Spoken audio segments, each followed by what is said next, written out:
Varun, morning. Morning, sir. Varun, I've just sent you the link for YouTube. Okay. Log in from that first. Okay. Just to check, you and I will check. Okay. Okay? I'm holding a line. Okay. Okay. Give me two. Okay.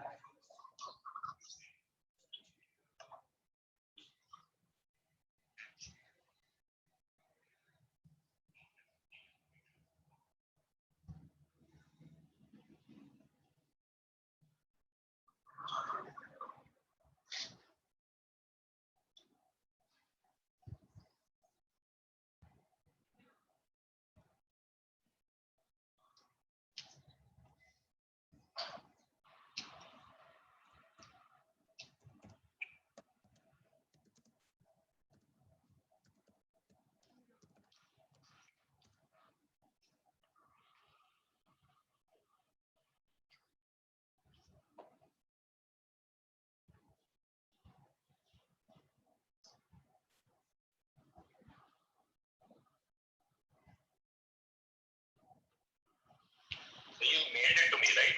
Yeah.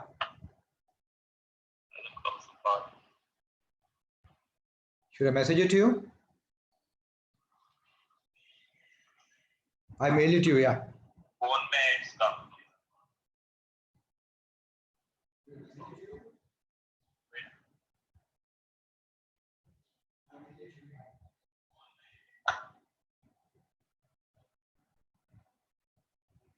Yeah, okay. Activate. I can see it. You can see it? Yeah. Okay, wonderful. Chalo, that's one big step now. Let me send it to the others. Okay? Okay, it's great. Thanks.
Varun, can you hear me? Hello?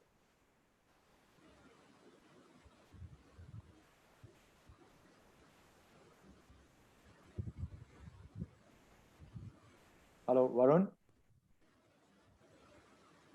Testing.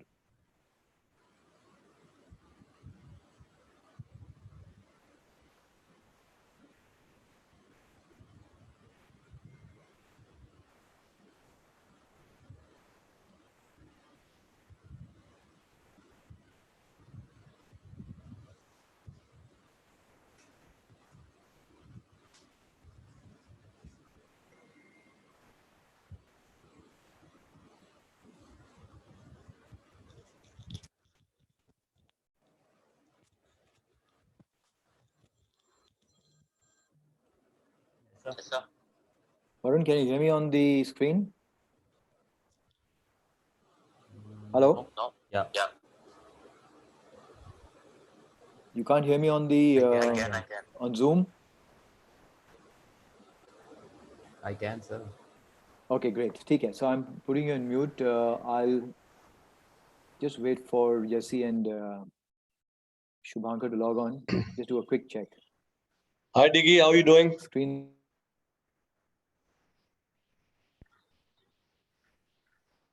Can hear you loud and clear. Good morning. Welcome. Hi, this is Doc. Can hear you loud and Okay, clear. fantastic. We'll do a quick check. Okay, wonderful. Thanks, Doug. Look forward to having you the entire duration. Thanks for joining in. Sure. I thought I'll just log in a little before time, before you get completely choked up and I don't get a chance to log in later on. I appreciate that. That's a true golfer.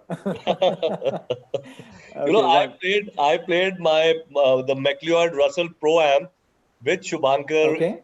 Calcutta, which was his first year, and I was upset with Okay. Brandon. I kept telling him, Brandon, yeah, this Bullard is playing, Anirban is playing, and Jyoti is playing, and why are you putting me with a new guy?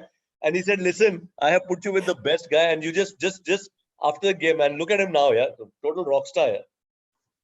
I tell you, I mean, just tells you what talent is all about, huh? Absolutely. And there's a talent well forecast. Yes, and well done. My congratulations to you. You're doing excellent work. Please continue and keep us busy during this lockdown period. Thanks, Doc. I appreciate that.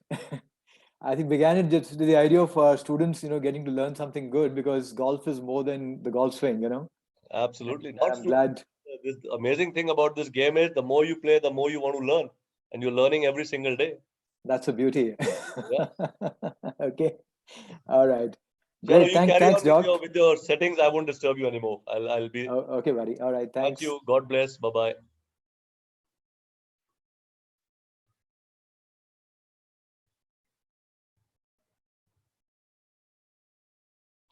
Yeah, I can see Shubhankar is connecting. Yes.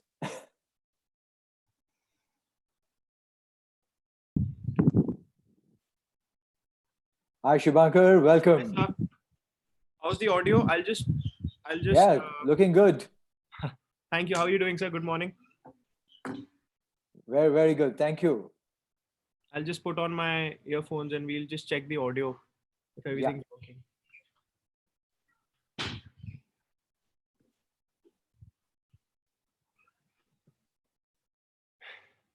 Okay, so just say something, Shubhankar. Can you just a second? So I'm just trying to connect my earpods.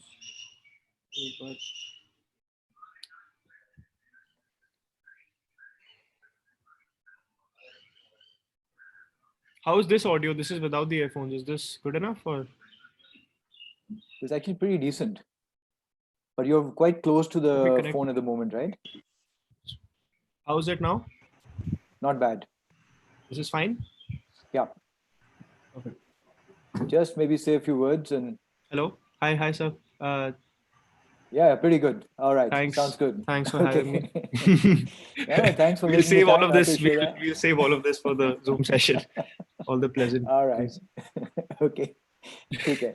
All right. Now you can just, you can close your screen. and mute yourself and start at 11:29, 28. I think Jesse should be coming on any moment now. He's online. Yeah, but, he's online. Is it there? Hi, Jesse. Morning. Morning, good morning. Am I okay now? Okay, slight echo. So maybe would you have earphones by any chance? I have, but they are not long enough. Let me just try. Okay. I just figure out that they're not that long, but I'll have to change an angle. I'll have to be a little sideways. Let me just see if it gets any better with this. Okay.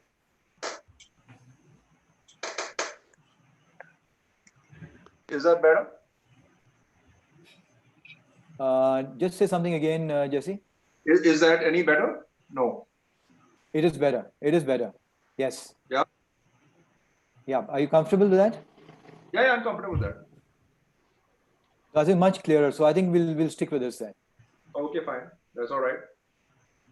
Okay, great. So we'll stop the video at the moment. Yeah. I'll just, yeah. And switch off the video as well. 11:28 we'll start. Okay.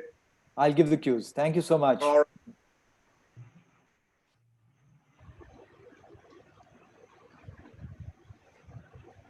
Diggy, can you hear me? I can hear you. I am Suhas Thakkar, Major Thakkar from Pune. I used to be in Mumbai. I met you in Mumbai a number of times. Oh, wow. US Club and thing. Well, thanks for joining us today. Yeah, I'm, of course, I'm a TARS qualified referee and also of the US GA. Every year I go to the US. I just came back. I just got saved. I did the tournament administrator's course in TPC Sawgrass. It finished on 27th Feb, and on 28th, I just hightailed. Me and my wife, we were planning to stay with our daughter, but we hightailed it, and we were back in India on 2nd of March. Wow. So, and since that time, we did our own. Of course, no one told us, but we did our own quarantine, and then after that, the national quarantine started. So from 2nd March till today, we are in quarantine. I've been wow, that's at home. but well done. You're lucky to be back home. I think lucky we have got a bungalow in Pune, so that's okay. We are not cooped up like that. But yeah, that's a blessing. That's certainly a blessing. But I had a great plan. I'm of course registered a referee with Singapore Golf Association. I had tournaments in Singapore. I was to do the US Amateur, US Open Amateur in Bandon Dunes in Oregon in August. And that's a great whole venue. year. And then of course the 2 World Amateur tournaments, women's and men's in Singapore. Everything gone for a 6 year. Everything gone for a 6. Feeling so sad. I worked so hard now. After, of course, I left the army, and then I was in the corporate world. I was working in Mumbai, Worli. And after I left that, I was doing all this refereeing and all gone for a 6. Anyway, whatever. I'm sure the opportunities are going to come back soon. Yeah, whatever God decides. And good, I saw Jesse. See, I've been, last 5 years, I've been doing refereeing here on the Indian circuit. So I've heard a lot of Jesse. He said, because you come to know who is the coach. You see the player and you know, based on the pre-shot routines, you know, okay, it's either Lawrence or it is Jesse or it is Sharad Devecha, or you can you stand at a vantage point and you can make out these guys on the putting green. Who you say, okay, then you ask him, okay, who's your coach? He says, Jesse, sir. So of course, I've not met him. I'd love to talk to him. I think that's a great compliment to them. So I think you'll enjoy this. Yeah. I'm going to close my mic for some time till we begin. Actually, okay. 11:30 we'll. Yes, absolutely. But thank you so much for joining in. Okay, thank you. Okay.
इसका headphone लगा ले हाँ लगाने नहीं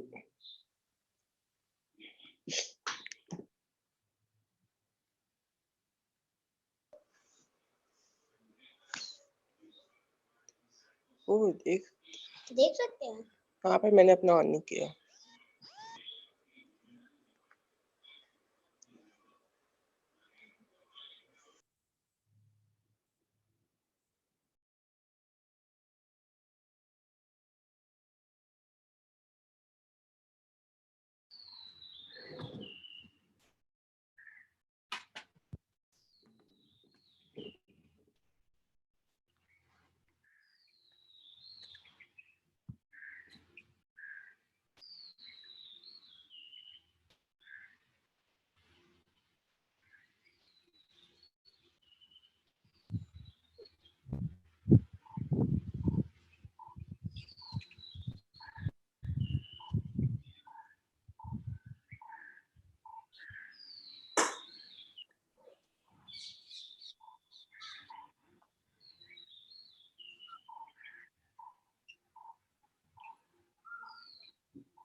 Good morning, everybody, and welcome. We'll just begin in a moment from now. Just want to request you all to kindly mute your mics. And we only want to have Jesse and Shubhankar with their mics switched on. The others, if I could request you all to kindly just make sure your mics are switched off. We are also live on YouTube at the moment. And in case anybody cannot log on, they can always log in through the YouTube Live.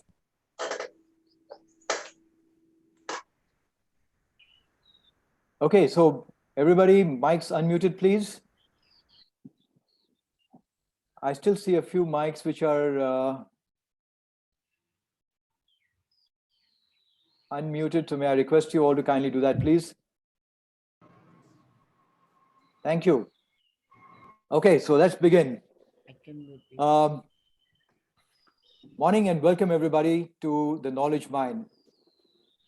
I'm delighted that we have two world-class individuals who have very generously agreed to come on board and share the wealth of knowledge that they have. And I would like to begin by thanking the golf guru, Jesse Grewal, and his wonderful student, Shubhankar Sharma, this young talent who's taken the golfing world by storm. And we're looking forward to learning a lot from you both today. How the conversation will flow is that, we'll have a very quick round of introductions. They'll tell us a little bit about themselves. We're going to keep that short, but then we're going to get to the meat of the conversation, which is going to be about what it takes to develop world-class. Then they'll share a little bit about their experiences on the world stage, the majors, and we'll then open up the floor to question and answers from the audience. So please let your questions flow, let them come in through the chat box, and I'll try and weave them into the conversation if I can, or we'll ask them at the end. So let's start. And let me start by giving you a very brief introduction to both these individuals we have today. Jesse, as you know, is one of the finest golf coaches in the country today, and he has trained some of the finest talents that's emerging in India. He's the director of the National Golf Academy. And the depth of understanding, the clarity, all that is very, very evident when you watch some of his videos on which he's done recently with Ajit Bhalotia. My request is for all of you to watch them. You learn a lot. Some of the mics are still on. Could I request you all to just make sure your mics are switched off, please? Thank you. Shubhankar, I think we've read enough about him. This young man burst into the Indian golfing scene. He's got 11 international victories. And in 2018, he was the Order of Merit leader on the Asian Tour. He received the Rookie of the Tour award on the European Tour, a world ranking of 64. And he's still only 23 years old. So there's a lot more to come. All right, let's begin. Jesse, we'll start with you. Thanks once again for being online. Really appreciate it. Thank you for inviting us, Digraj. It's a pleasure being here. And thank you. So Jesse, tell me a little bit about your journey from player to coach. How did you go about training yourself to become a better coach? And we'll take it from there. Actually, the journey from player to coach was accidental. I was working in the tea gardens, and I left in '87 after we played golf in college. There was no tour that time, and so I've been playing golf now for 46 years. So it's been a long time. We started with the small ball. I mean, you would remember that. So it's been a long journey. Anyway, when we came back in '88, I turned pro, played a little bit in the northern tournaments, and somebody was watching me practice and said, "Can you give me a lesson?" And I said, "Look, I don't know how to give a lesson." He says, "Try." So I started explaining things to him, and somebody watching said, "Why don't you do that for me also?" And it actually started like that. It actually started by plan to teach, and slowly I was running a business, and I started doing part-time teaching in the mornings. And from there, some juniors approached me, and there was Irina, and there was Gurbaz, and then later there was Rahul Bakshi, Ajitesh, and Gaganjeet Bullard. So I started doing camps for the Punjab Golf Association. I was starting the junior training program for Chandigarh. I hadn't got trained till then at all. So it was just out of my kind of desire to teach, to help people, and just reading some of the old stuff in golf. And I think that the old stuff's very important because, if you don't know where you're coming from, you don't know where you're going. And I think the evolution of golf, a lot of people today think that with the latest technology, they know everything. But I think that you have to link it to how golf was learned from the beginning. And for me, that the evolution is a hugely important part. And I mean, before I go into the thing, I think it's sort of guided me also because people, today you will come to that later in your talk about the TrackMan and stuff like that. But people think that what's new, what's now current, is something different to what it was old. In the year 1687, there was a kid in England called Thomas Kincaid, and he wrote in a diary that during the swing, the arms do very little. It's the body rotation which creates a golf swing, and the arms only transfer the movement of the body into the club. So this is something which is 330 years old. So people think that that's the modern golf swing. It was always there. So I learned to teach from books like Harvey Pennick's Little Red Book, and from John Jacobs and stuff like that. And in 1998, are you there, Digraj? I can't see your image on the screen. Yeah. So in 1998, Donato used to come to Chandigarh. He had Amandeep Johal and Harmeet Kalo as the students, and we got to meet him. And he sent one of his star students, Alessio, to run a kids camp here.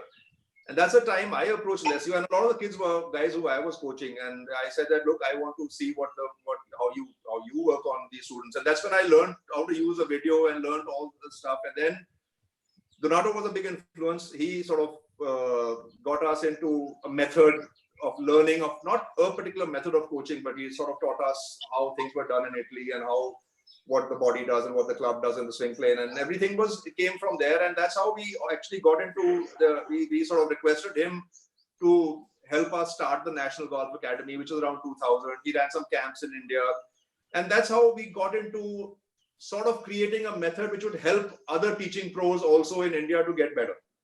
So we've been part of the teaching staff from probably 2003 onwards. And 2004 was the first course. And then by 2008, we had the National Golf Academy in Chandigarh. And it's been a journey where it's been some teaching, some learning, and we've been, I've been going for courses regularly to keep improving the way I teach. And so it's been a long journey. And it's 30 years now since I started teaching. I started teaching in 1990. That's wonderful. I think what you said about, that it has to begin from the past. You need to understand it, link it together to know how you're going forward. Makes a lot of sense. So tell me, just 1 second.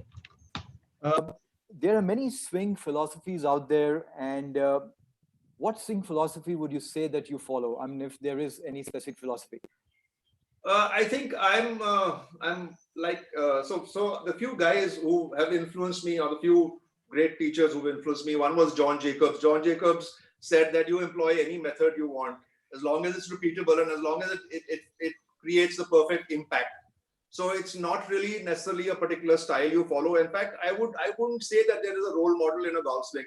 There are so many great players, and they all have had different golf swings, and you've had some strange golf swings too, right? And they have all, even the strange golf swings are winners, and they have created perfect impact every time.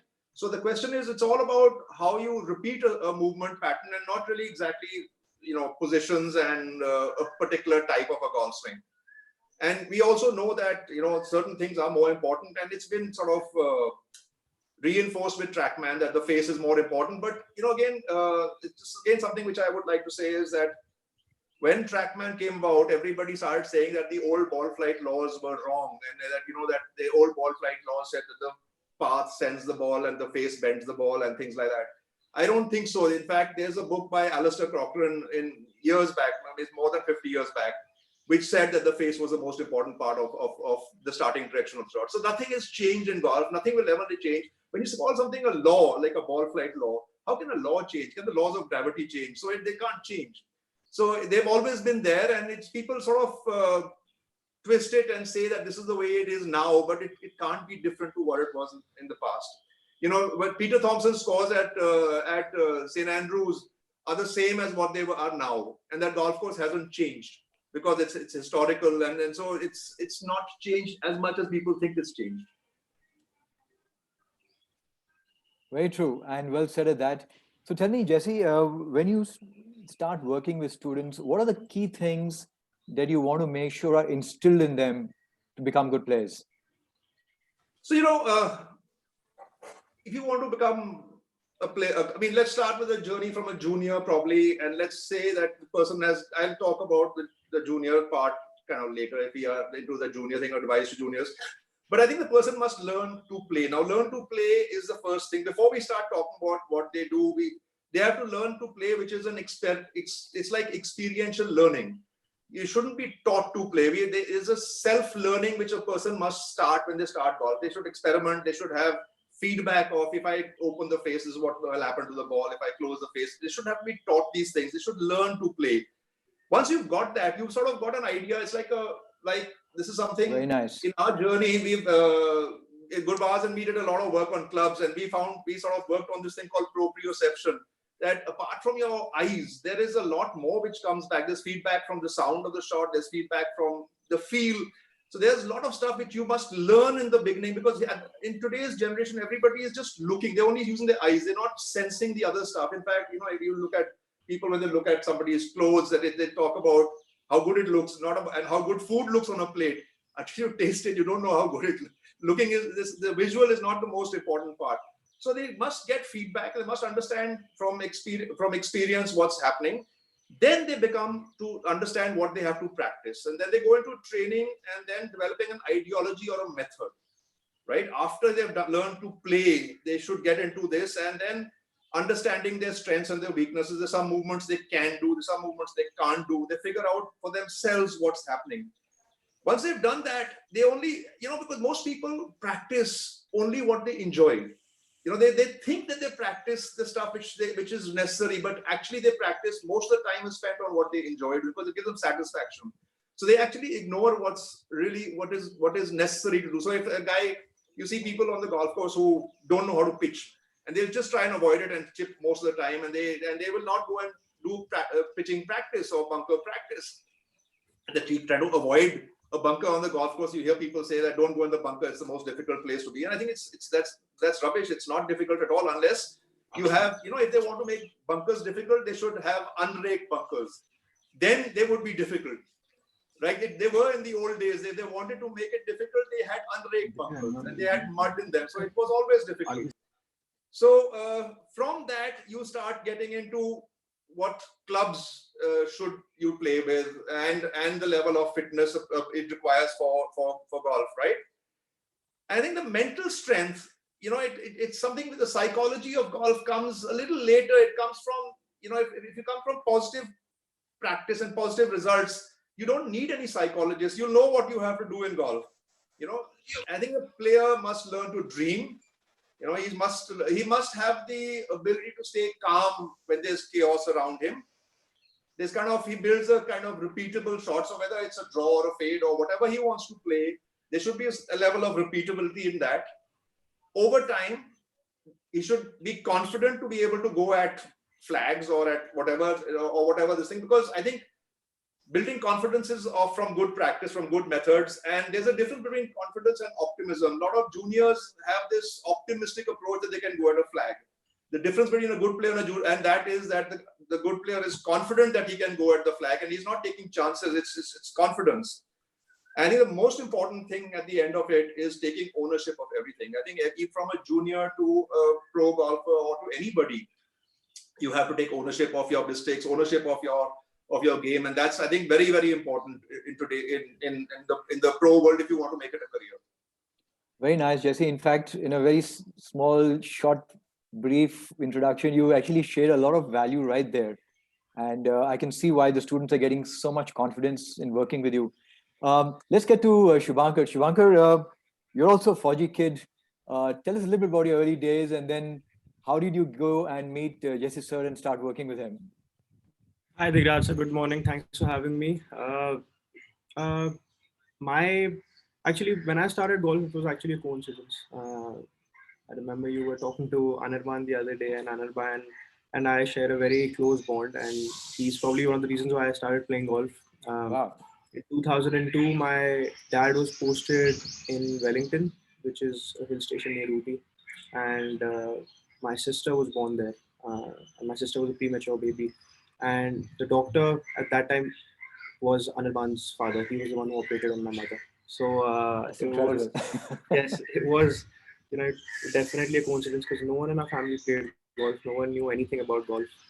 Cricket was pretty much main sport in the house. Everyone used to wake up in the morning. Actually, Dad and I used to wake up in the morning, watch the India-Australia series ever since I was a kid. So, that was sport used to be cricket and football or basketball. It was never golf.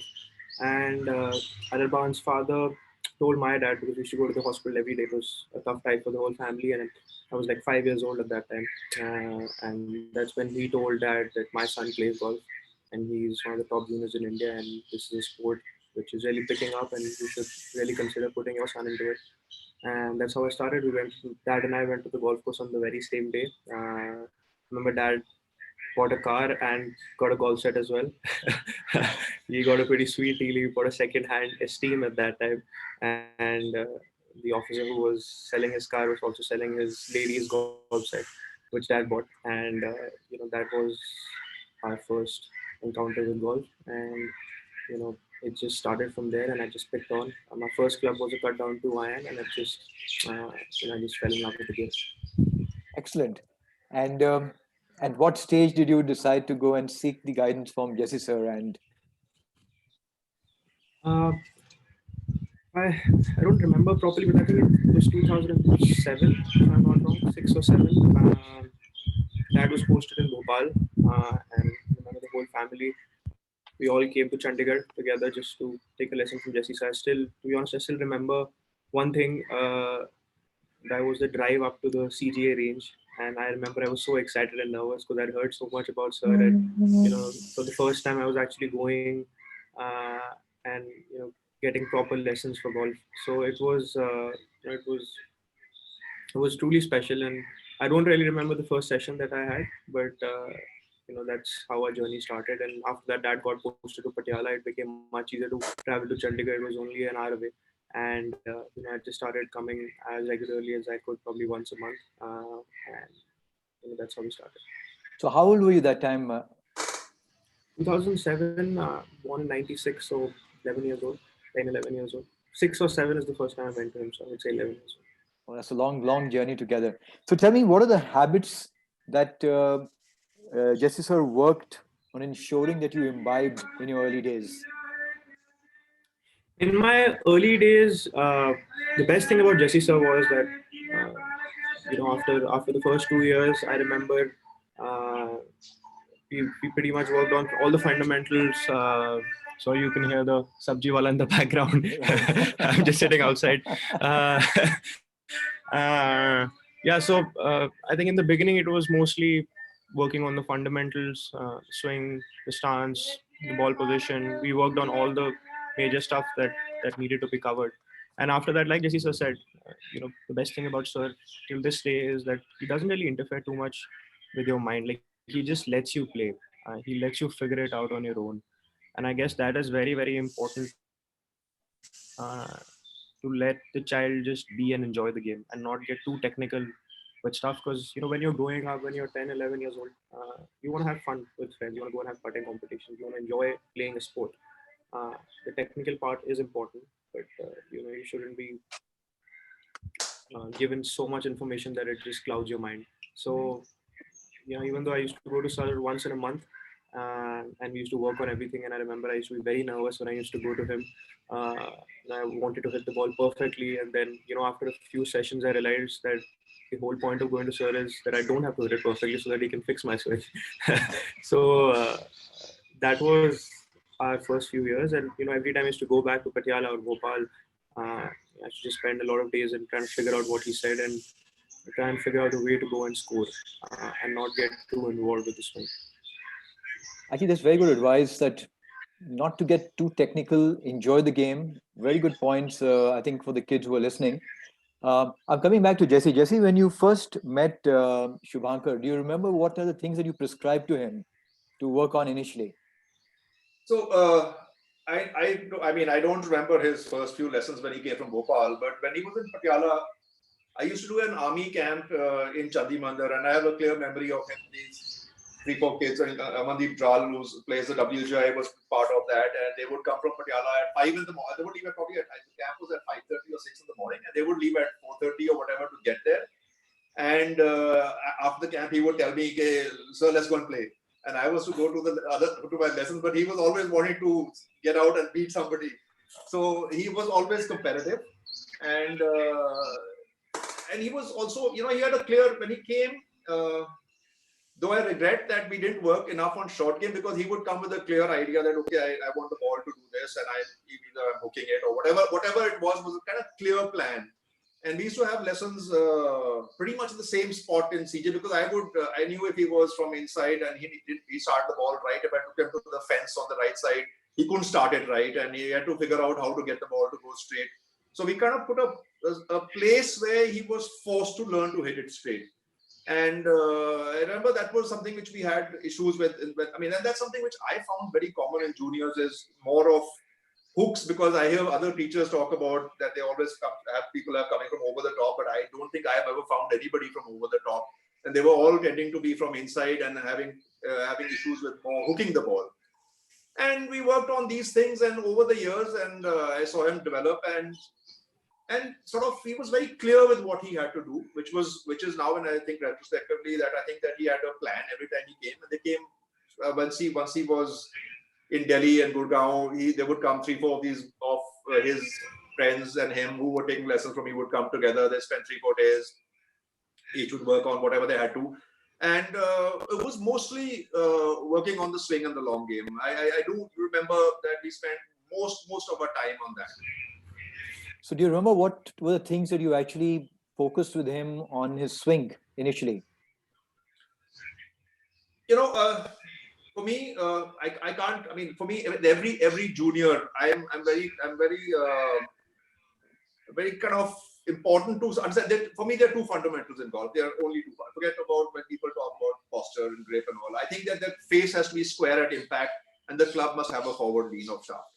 And I think the face is not something which you can be square all the time. There is a degree of error in the face. But the forward lean of shaft is something which I find very important, that you have to hit the ball on the down, especially in iron. Absolutely. And I think that's over time, if I think back and I think of the iron players, and I think of Shubhankar being a great iron player, and I think Ajitesh, Abhijit, all these guys are great iron players. And I think one of these things is the fundamental of learning to hit down the ball. So I would do stuff to make sure that they would hit down on a ball, from downslope lies to whatever I would do to try and create that fundamental as a number one fundamental, that the player must have a forward lean of shaft. I also think that when a junior develops, I think the three main clubs, if you really look at the way they play, the three main clubs is a driver, or if you think of somebody shooting, say, an 80, they would have 30 shots with the putter at least, and they would have 14, 15 driver shots. That means you take out 45 from 80, you're left with 35. And you take the wedge into account, and you'll be left with 20 shots. So, the 80% of the game is with three clubs, and probably the fourth club is a rescue or a 3-wood, which these kids play with. And I think they practice 90% or 80% of the time with the irons at the junior level. And I think that's not so important. They must learn to hit your driver into play. They must learn how to hit a fairway wood or a rescue, and they must wedge it well and putt well. As golf goes into the elite level, I think this changes a bit to some other stuff which we do, but we'll talk about that later. I think I stuck to these kind of things to make them play better and to practice what they play more. And I think that's helped in developing some of these kids into good players. Very, very, very true. And tell me, in terms of going beyond the golf swing, because golf is a lot more than just the golf swing. And you've already spoken about learning how to play and, learning and feeling for yourself. But what about the importance of fitness, diet, mind? What all was done for this? I think these come in the journey. So kids generally, there's a thing that, so we have, we got TPI into India, the Tightest Performance Institute, which is one of the premier ones of bio, and Greg Rose came in here and we did 2 courses here. And I think they spoke about the ABCs of fitness, which is agility is the A, B is balance, and C is coordination, right? And S is speed. So I think kids, by and large, the boys especially, were playing other games. So they had coordination, they had a sense of balance, they were agile, they ran, they were, before the age of TV and computers, I think guys were a little more outdoor than they are now. So these things were very much there. In fact, in girls, we had to, it's been a bigger change to get fitness going at an early age as compared to what we did in the past, where we actually asked girls to train much later, which was a mistake. And once we got fitness, so the next important thing came as golf clubs. And normally even Shubhankar started with a cut down 2 iron, and I think it's not the best thing to do, but they learn how to coordinate, which is for me also a very important thing in great players, is that people talk about the word compensation, that we don't want compensation, we don't want somebody coming under the plane and closing the face. But I think if a good player can do 2 opposites and get it to work correctly, we'd call it coordination, which is probably a positive and it's not a negative. And if he can coordinate every time, he can go into, because when you practice on the range, there are only 2 places where you get the same condition. One is the driver with the ball on a tee, and one's the putting green. Rest, everything, the lie is changing, the different conditions you face. So the more the player is able to coordinate, the more he's able to do stuff in adverse conditions and in uneven lies and in poor conditions. Very nice, Jesse, very nicely put as well. Let me come to Shubhankar. Shubhankar, what do you remember from the early days? What are your memories of the things which were easy, tough, that Jesse sir asked you to do? Like sir said, my main mistake at that time was I was hooking the ball a lot. And I guess most of the juniors who play the game in the beginning are trying to get as much speed out of their clubs as possible. And I was the same. I was trying to hit the ball as hard as I could, trying to hit it as high as I can. And as a result, at impact, both my feet used to be off the ground for many, many years. And it took me many years to figure out that the feet have to be stable and have to stay close to the ground to hit it. And that was something that I did for many years. And interestingly, I figured out a way to coordinate my club face and my body, and I could still hit the ball really well with my feet being off the ground. So I remember we used to work on those things in the beginning. Obviously, because of my feet being off the ground, my club used to fall inside, and then I used to whack at it with my hands and try and hook it from the right. And that's how I started playing. But over the years, so I became stronger. Um, I gained more speed and figured out how to use my upper body more than my lower body. I still struggle with using my legs a lot, and this is something that we still work on. Uh, I used to have this dip in my right shoulder, and that used to because obviously staying off the ground, I used to dip as well, and that's something that still stays with me. So I guess every player is unique. Every player has a certain way of hitting balls, and I guess some of their unique moves they kind of stay with them all their lives. And for me, that thing has always been uh, dipping a little bit with my right shoulder, and my neck kind of my head stays back at impact. Uh, and this is something that we still work on. It's been 13 years, and we still keep working on it and trying to improve that. But my first few memories are like Sir said, the junior camp that he had at the Chandi Mandir Golf Club in Chandigarh. I very clearly remember that. To wake up very early in the morning, leave from Patiala, it used to take about an hour 15 to get to the golf course here in Chandigarh. And I remember all the sessions that Sir had. I remember uh, all our group chats that we used to have, and all his slideshows that he used to show. So it was a lot of fun, and I still very miss those days. So those were the first few days that I had with Sir. And the best thing also was that I I think one of the good things was that I was never in Chandigarh. So what happened was that every time I went back to Sir, I just kept wanting to like kept wanting to go back to Sir. It was never a case of getting bored and feeling like, okay, Sir is here, I can go to him whenever I want. I always worked a lot on my swing and on myself, and always tried to improve myself whenever I went back to Sir, so that we could work on more stuff and not really try and harp too much on what we've already worked on. And I guess that's something that really worked in my favor. And we could move on from strength to strength in the beginning 2 years when I started and when I was playing in the junior circuit. Shubhankar, one request: if you could just come a little closer to the mic. There's some outside disturbance is coming, and I think it's a little clearer when you're a little closer. But thank you. Okay, is this good better? point. Yeah, much better. So I think much better. I think what you said is so apt that you would come back hungry. You would go back, work on what you had done, and let that be the fundamental for the next step. Tell me, Shubhankar, what are the habits that you built that time, which you think are holding you at the best today when you're playing at this highest level? Some of those habits which are making a big difference now. Uh,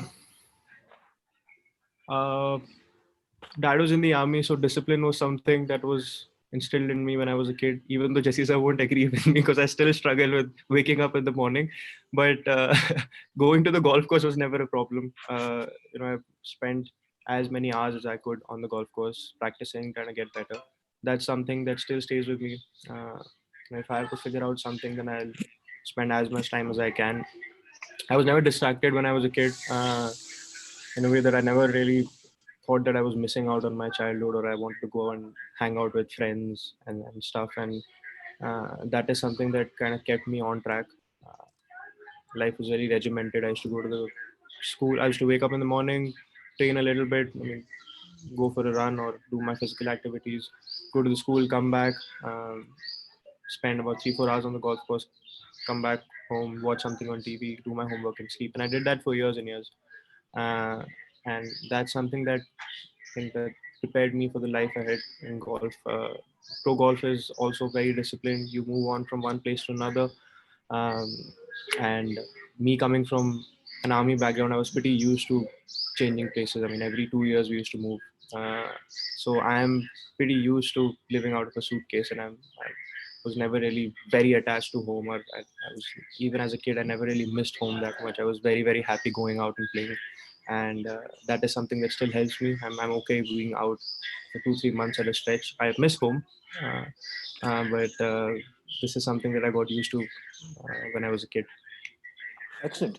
And tell me, in terms of the golf technique, what are the few things from your childhood which you had incorporated, which are actually supporting you now under pressure?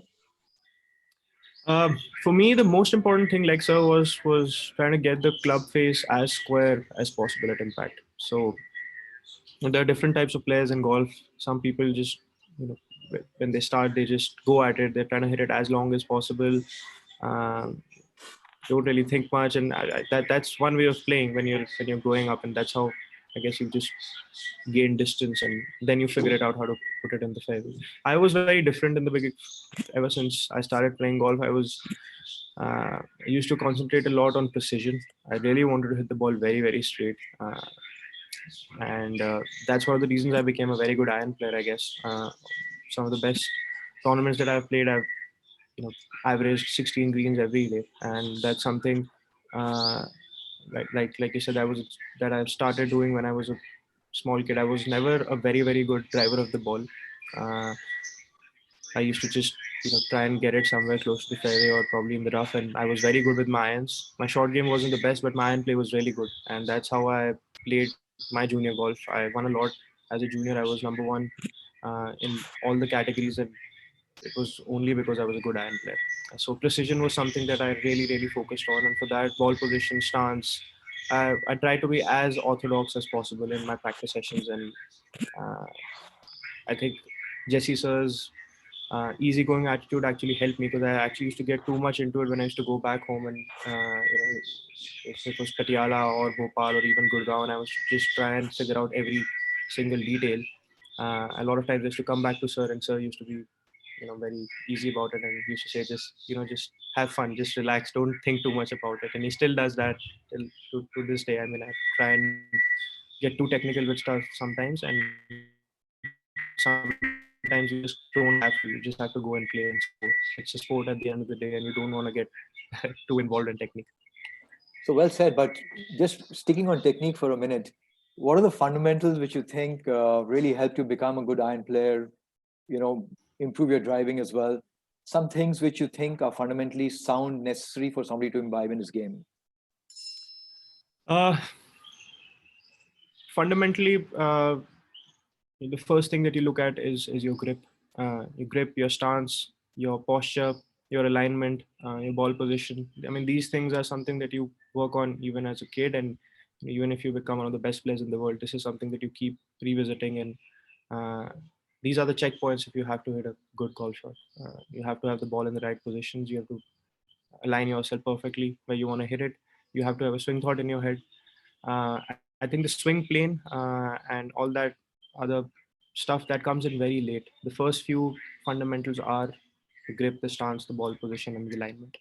And that's something that I still work on, especially in iron play, where precision is key, where you're really trying to hit the ball in a certain way and trying to hit it in a certain window to get the right trajectory and try and hit it close to the pin. I feel that is very, very important.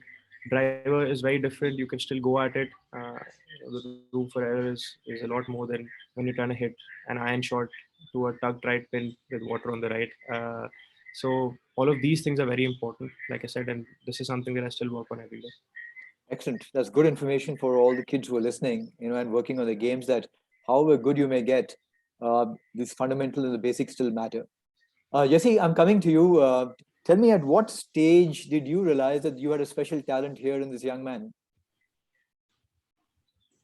I think that he's been, it's been a steady growth curve. I wouldn't say there's one real spot till he won in, even then he was in the Asian Tour, considered one of the hottest prospects before he won Johannesburg.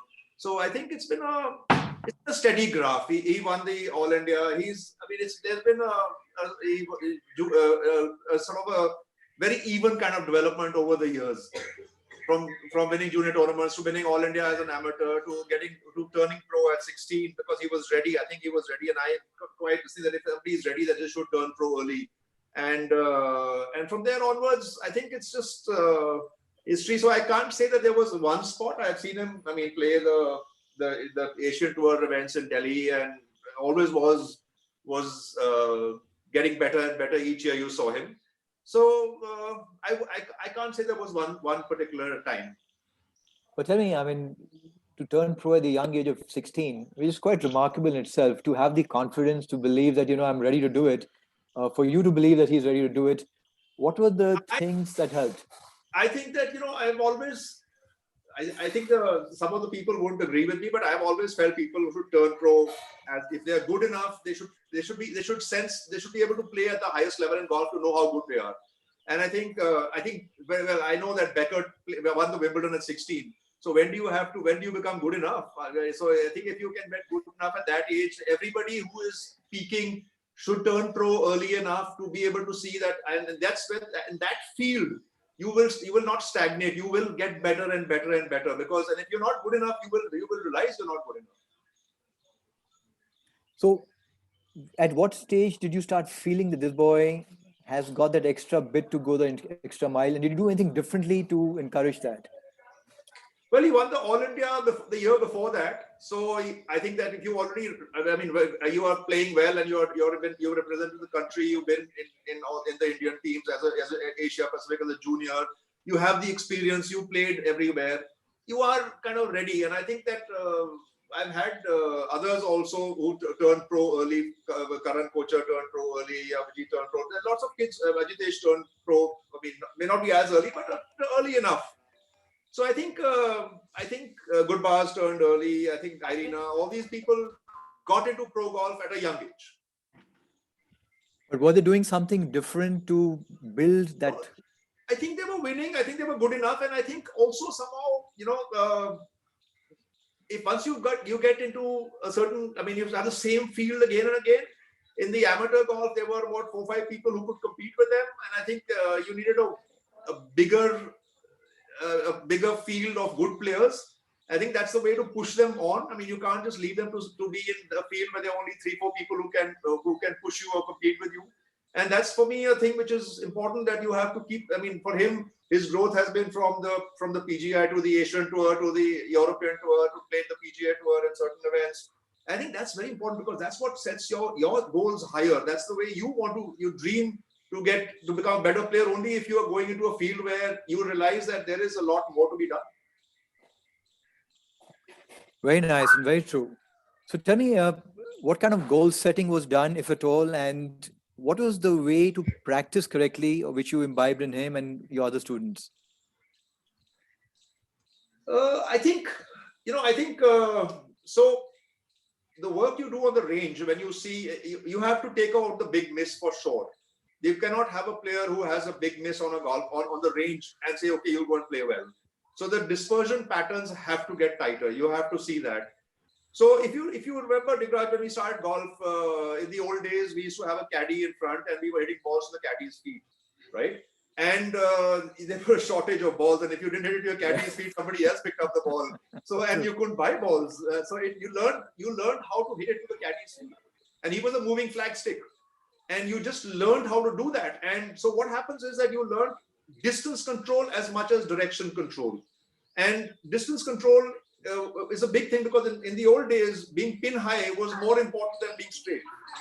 Because being straight was not as difficult as being pin high every time. And I think a great iron striker who's hitting the ball, same angle of approach, same path, and the same face would have the ability to hit it the same length every time. And I think one of the strengths of Shubhankar and some of the iron players I have seen is their ability to control yardage. And in today's ranges, the kids are just trying to hit it far. They're trying to hit it straight. They only see one thing, that it's gone straight, has gone towards the 150 marker or whatever it is, but they don't know how far it's gone. And I think that ability is something which is to be built in players. And when you have a caddy in front and you practice towards the caddy, and I'm sure Shubhankar did most of his practice in the army golf course with the caddy in front. I think these things, they subconsciously help you, because you understand that you've got to hit it the caddy's feet. You see the old videos of players, the caddy standing on a range, even on the Pro PGA Tour, and the ball would bounce one time, they would clean with the towel and put it in the bag, and the ball was coming the same way to them every time. Jesse, very nice correlation. I think you're absolutely right. And it's an ability you built up subconsciously. Very, very, very nice. But tell me one thing, using that past and now correlating it with technology, TrackMan, etc. What is your thoughts on technology? No, it's important, because, but technology, like say I've used, I don't own a TrackMan, but Shubhankar and Ajitesh have TrackMans, and I've worked with Himmat Rai on his TrackMan. I think it gives you, it's a assessment tool. It tells you what's happening, right? But it's not going to fix anything. So you've got to know how to get about fixing it. That's another story. It's like an X-ray. You go to or a blood test. You go there. You know the problem, but now somebody has to fix it. So it's a great tool. It tells you, and I think it's a great club fitting tool, because when you change, if you're fitting out a driver or fitting out some clubs, it gives you things like spin. It gives you all that, and I think I think I would consider it a better fitting tool than a teaching tool. And I would also know that if somebody had a TrackMan, that okay, now we found your A swing. This is looking good. Now you see the numbers, and you sort of freeze those numbers in your mind, that this is what my A swing, when I'm hitting it well, this is what the numbers it's producing. Maybe path face are this way, that way, whatever it is. And you have to just, when you're off, you have to go back to finding those numbers. And it comes a little tweaks like ball position and all, which can change numbers. And that's where TrackMan really helps you, is that when you're out somewhere, you can figure out that what you need to tweak, and not change the entire method or the swing, but what little things you can tweak to get back to the numbers, which are your A swing numbers. I think there's a good distinction there in terms of fitting tool, testing tool. At the same time, if you're alone, these small tweaks which can help you, but still, I think majority of the work is still how the player is able to use his own mind and intelligence to figure the way out on a golf course. Digraj, I think Indians especially are visual learners, and I've worked a lot on the Sampart lab for so many years now. Since 2008, we've had the Sampart lab, and I find when I give information in numbers to people, they don't understand it. They're just numbers. But when you give them a visual thing, it clicks in there. You show a video of the same thing. You show a ball roll video. It clicks in their minds much clearer. It's probably, I don't know how many people drive a car and look at the speedometer. You know the feeling, when you're too fast or you're too slow. You don't look at numbers to tell you what's happening. Some people work with numbers. We are not built, we're not brought up with that kind of method. So I found that out of all the people, when I work extensively on the SAM also, numbers don't make sense to them. I think good point there. And also at the same time, a good distinction as to how it can be best used. I'm coming to Shubhankar. Shubhankar? Yeah. Now, while this could be a question which I could have asked Jesse, but coming to you, what do you think are the elements that go into into developing a complete player? And what have you done in addition to what Jesse sir has taught you? That's a very good question. So there are just so many things involved in becoming a complete player, as you say, a complete professional golfer. First of all, you need a lot of support. I think there is a team that is always behind you. It's very tough to do it alone. You need the mental support. You need the emotional support when you're out on tour playing. For me, it's always been my dad, my mom, and my sister. They've always been there. They're my pillars of strength, and they've always been there ever since I was a kid. Having those bad rounds or good rounds, I always had someone to come back to cry to, or to be happy with when I was a kid. And even now when I play bad, I always have someone to call to, and they are always there as my emotional pillars and my support system. You need a very, very good coach who puts you on the right path. For me, Jesse sir has been there. He's guided me all throughout. And more than that, I think we share a very close bond. I think I can talk to him about anything. It's not only golf. He traveled with me a lot last year and helped me in a lot of other stuff as well, which was not golf related. So a lot of times you need that friend in a coach, and Jesse sir has always been there for me. So the right guidance, the right support, your inner drive to try and be the best that you can. I think that would be the most important thing, because you can have the best support system, you can have the best coach in the world, but if you from the inside don't want to do it, if you don't have the fire burning inside your belly, then it's very, very tough to get to the highest stage in golf, especially for us Indians. The way we start, we have to go through a lot of stages till we actually get to the PGA Tour and make it to the majors and to the highest level of golf. It takes a lot out of yourself. It takes a lot of discipline, a lot of determination, a lot of perseverance to get to that stage. And for that, you have to be determined, and you have to have that fire burning in your belly to get to where you want to get. So that, I would say, trumps everything else. You have to have that in you that you want to get there. And I feel, I mean, I'm one person who really believes in destiny as well. It's not very practical, I guess, but you have to have. It's just, I think some of the best players in the world, they've just had the right things for them happen at the right time.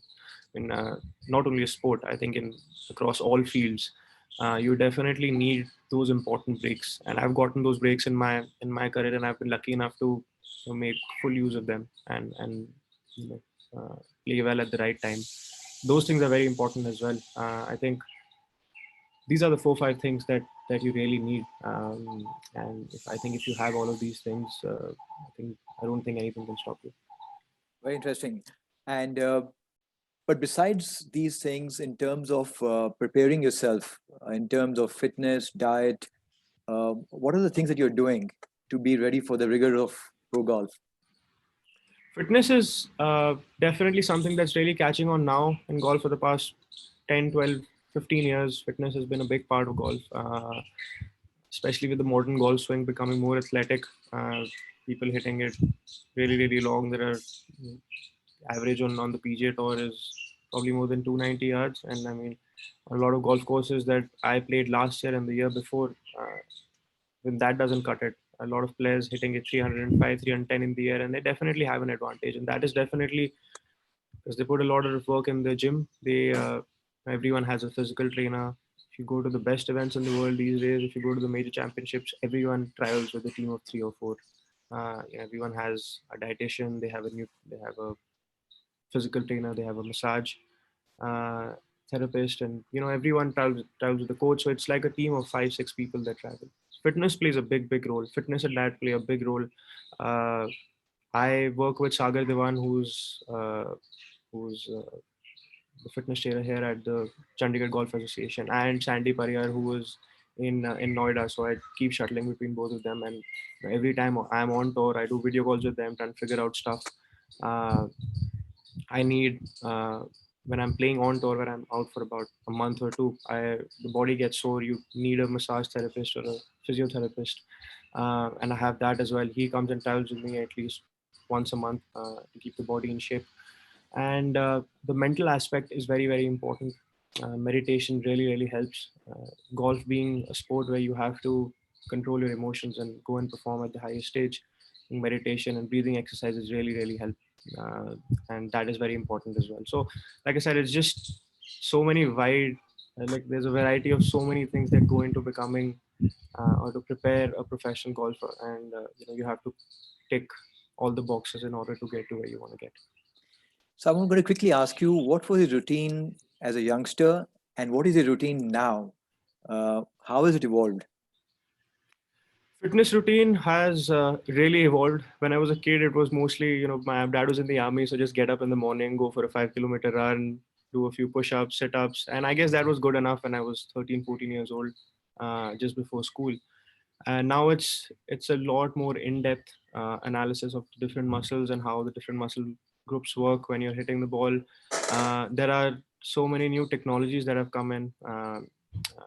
The TrackMan obviously gives you all the numbers regarding to your swing speed, your attack angle, your spin rate, and stuff like that. It's a great fitting tool. You have things like the K West, which tell you exactly how your body is moving.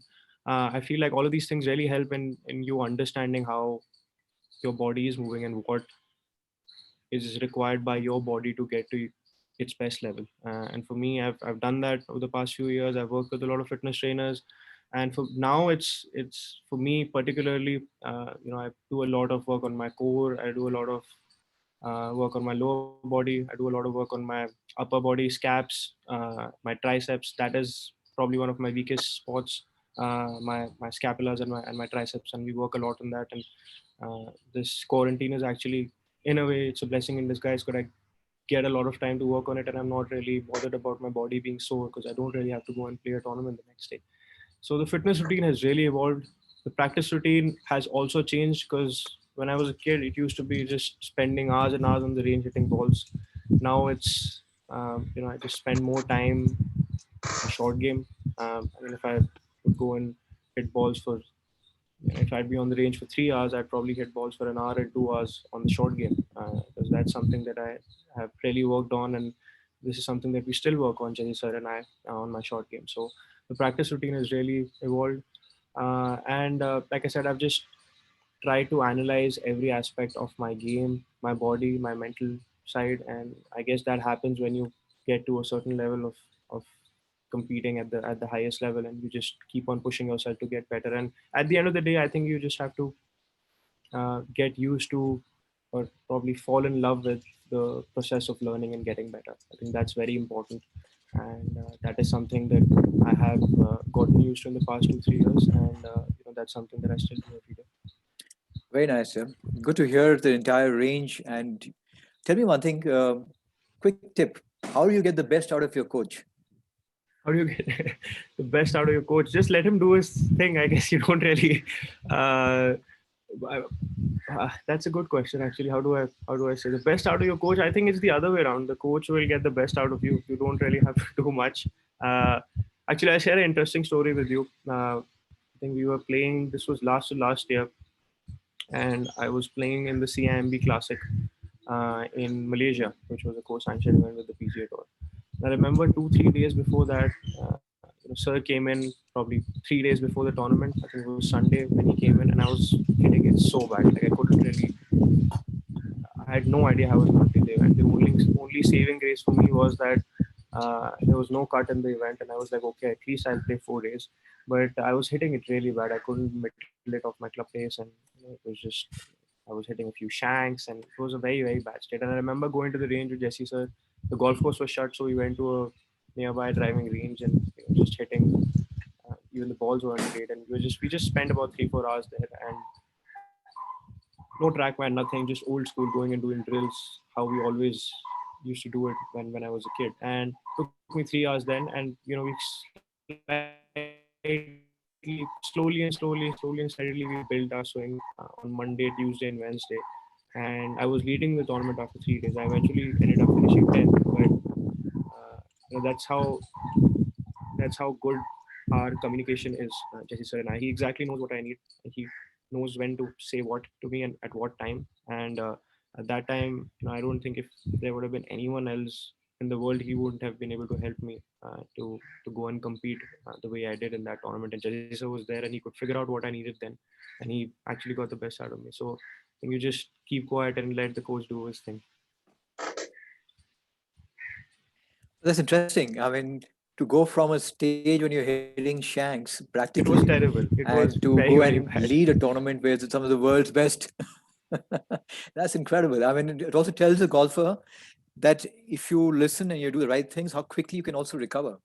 Yes, and the that's level how of that's faith, how the I think, game is very is. critical on this. Exactly. That's But how great, the good nature to of hear the game that. is. Yeah. Tell me, one of the things which a lot of people have also asked is, Indians have had this tendency of you reach 3 under, 4 under, and you start defending a score. Whereas, a lot of players out there are going from 5 to 6 to 7 to 8 under. How did you learn how to go so deep?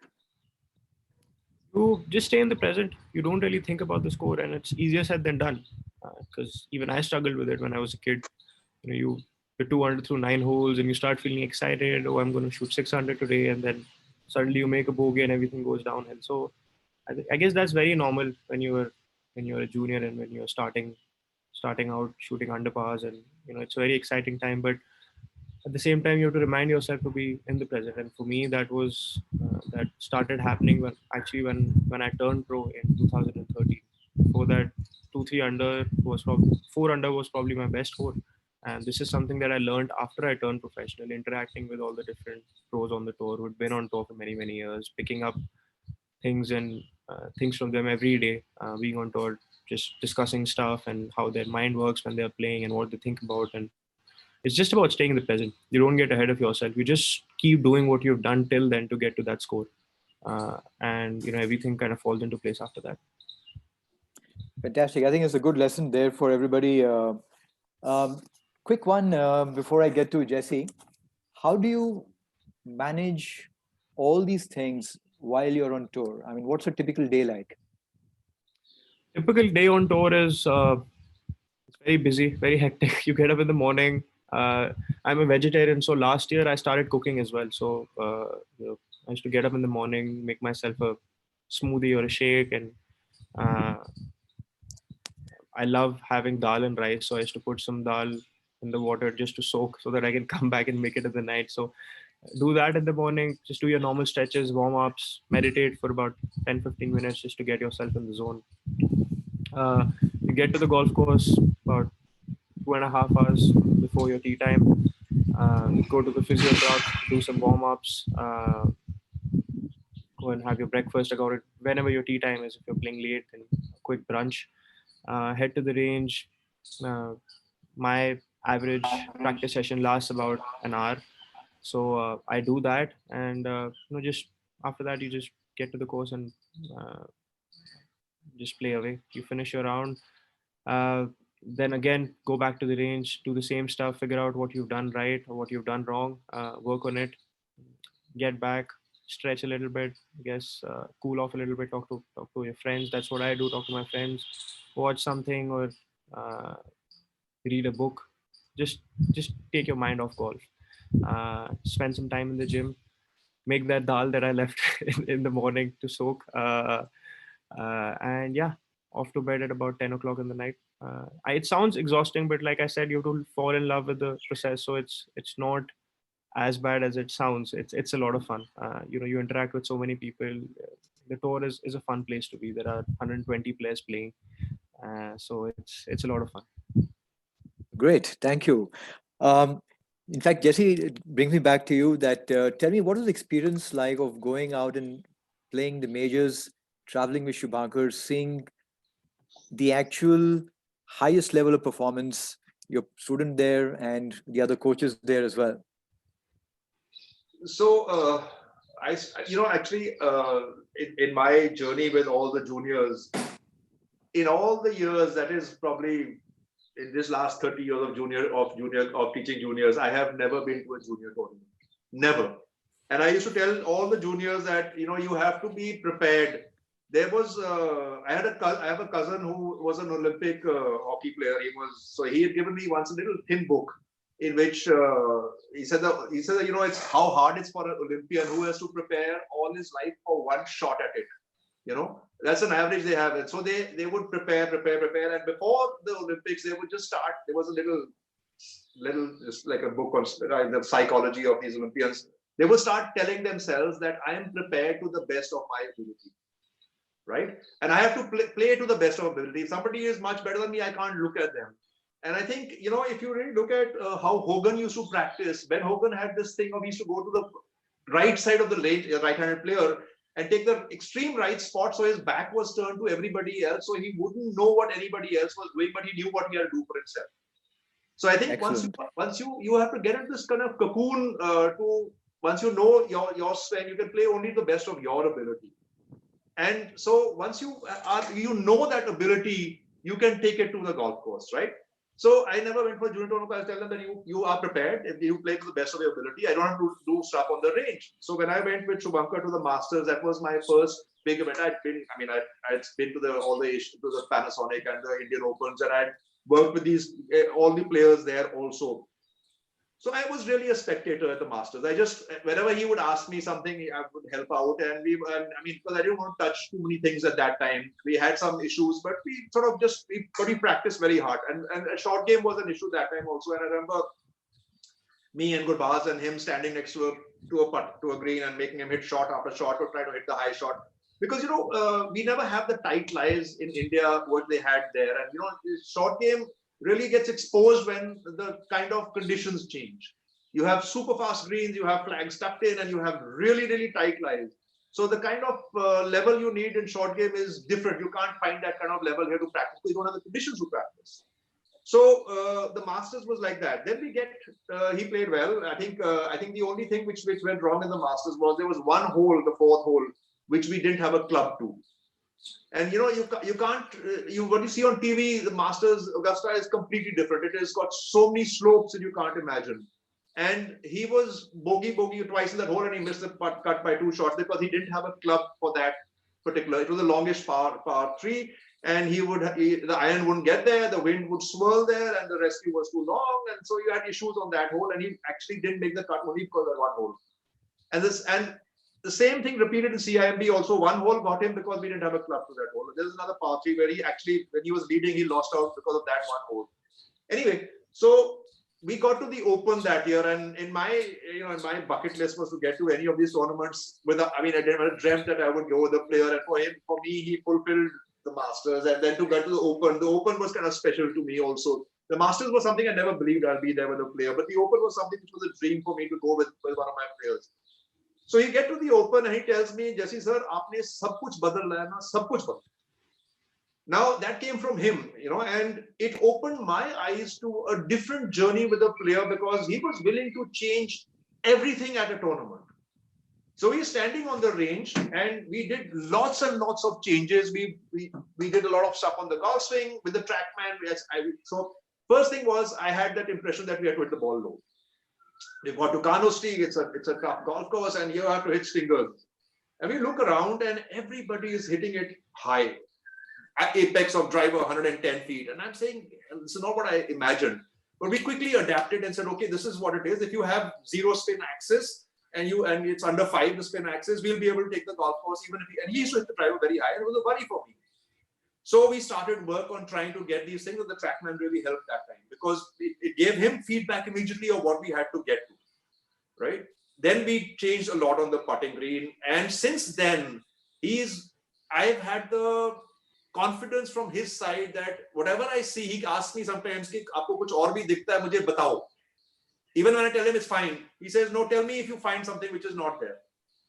And we worked so hard on the range. So the only other guy I've seen who's at the range for as long as ours be on every tournament is Aaron Rai, who's there from morning till the last guy to leave the range. So we worked.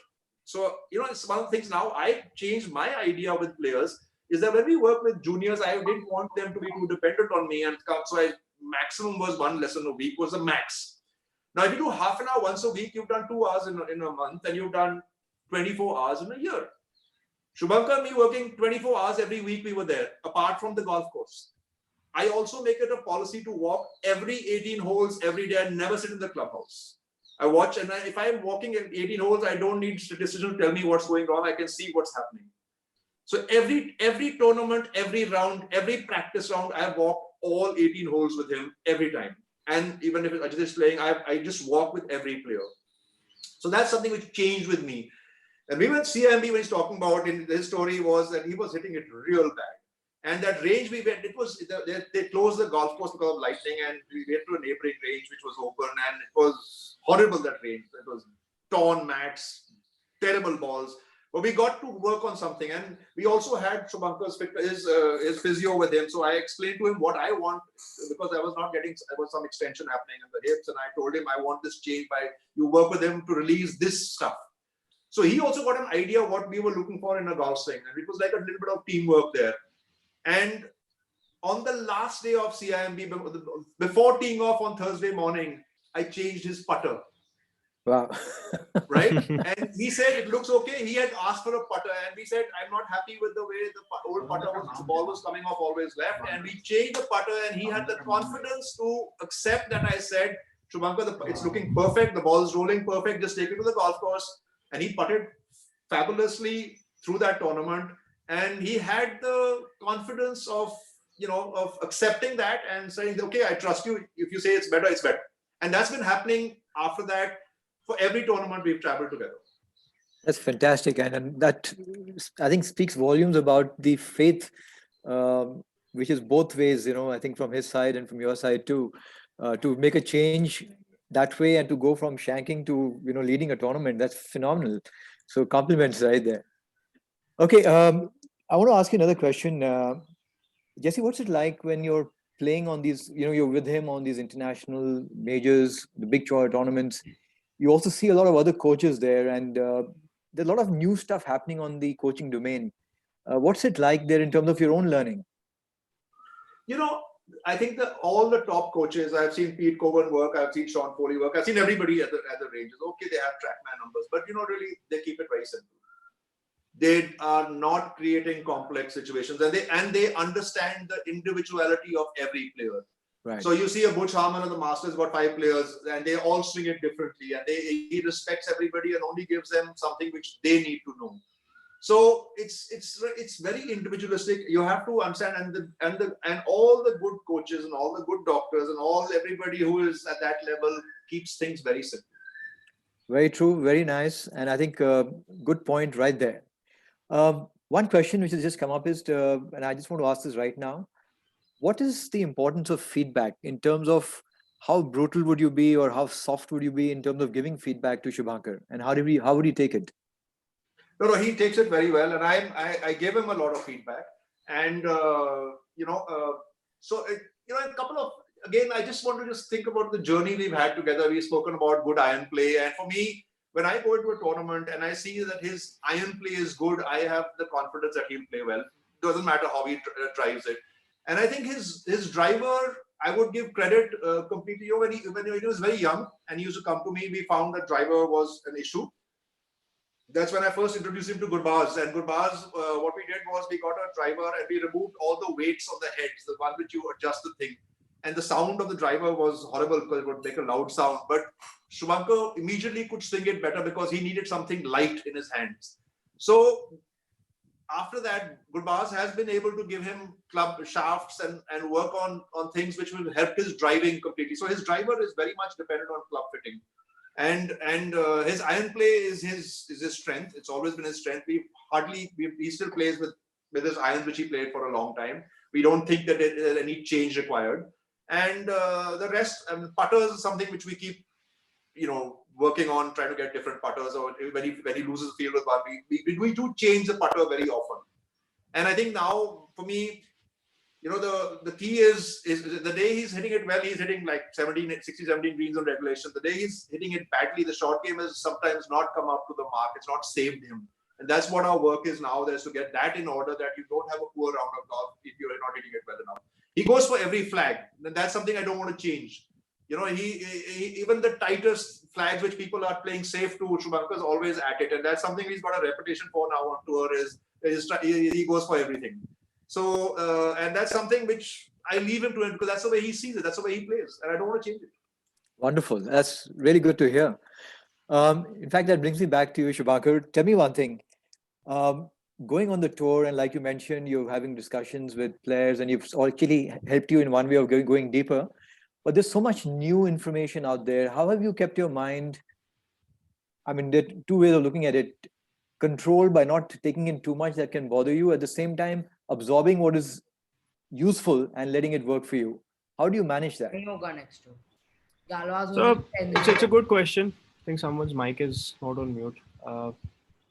That's a good question, sir. I mean, obviously there's so much information when you go on tour. People working on different techniques, people working on different fitness methods, diet, and I think it's all information. At the end of the day, it's great to take all of that in, but I guess you yourself have to figure out what is right for you.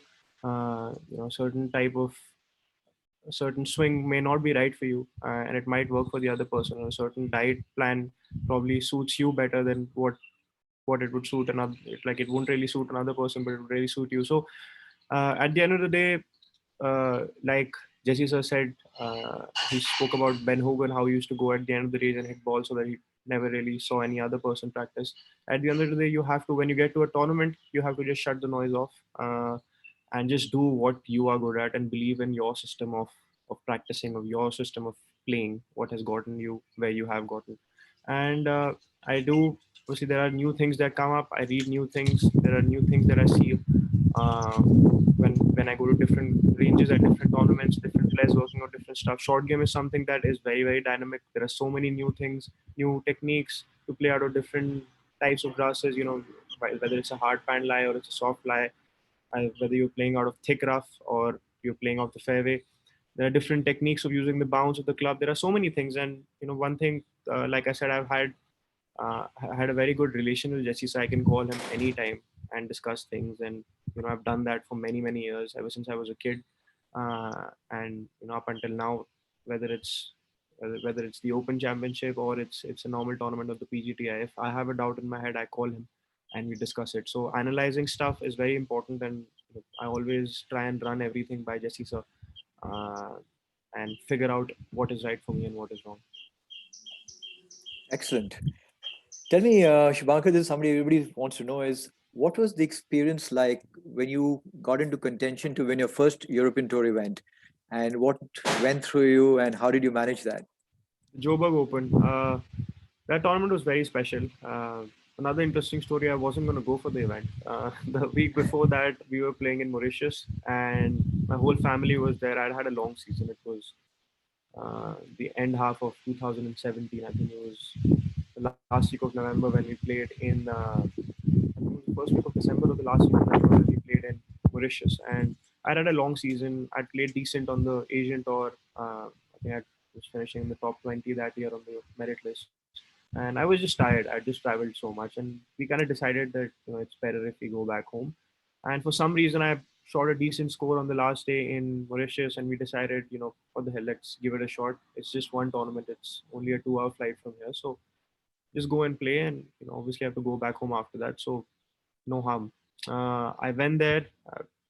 It's probably one of the hardest tournaments to win. There are over 200 players playing that week. Okay. We play on 2 different golf courses. I actually didn't even get all 36 holes in my practice round. I only played 27 holes, didn't play 9 holes because it got washed out.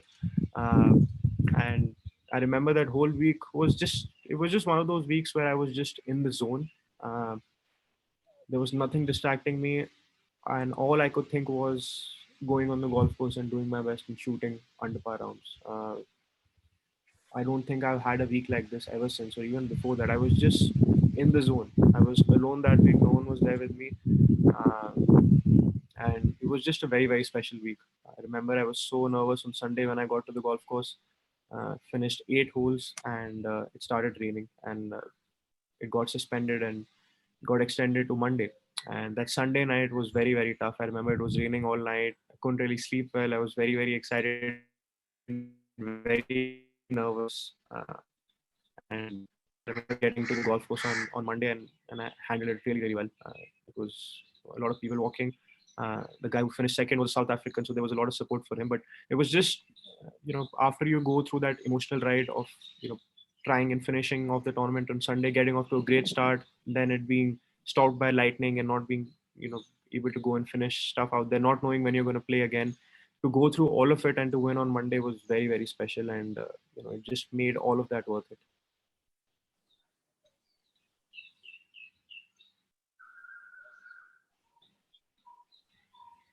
Okay, I think there's a bit of a bandwidth problem. Can you hear me clearly? I can hear you. I think there must have been some lag.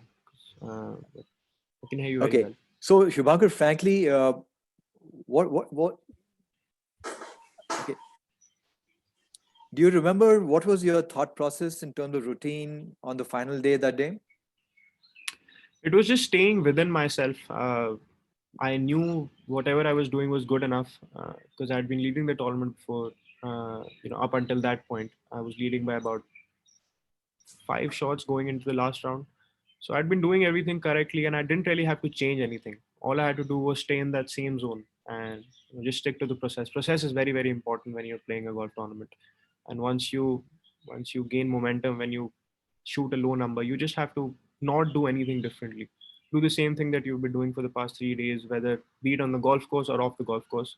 So for me, I just stuck to the same routine. I used to finish my round every day, get back, stretch, walk to the mall. There was an Indian restaurant, have food, get back, sleep. So I did pretty much the same thing every day. And even Sunday night, I did the same thing. Monday morning when I got there, uh, obviously it's tough when you're in a situation like that, away from home.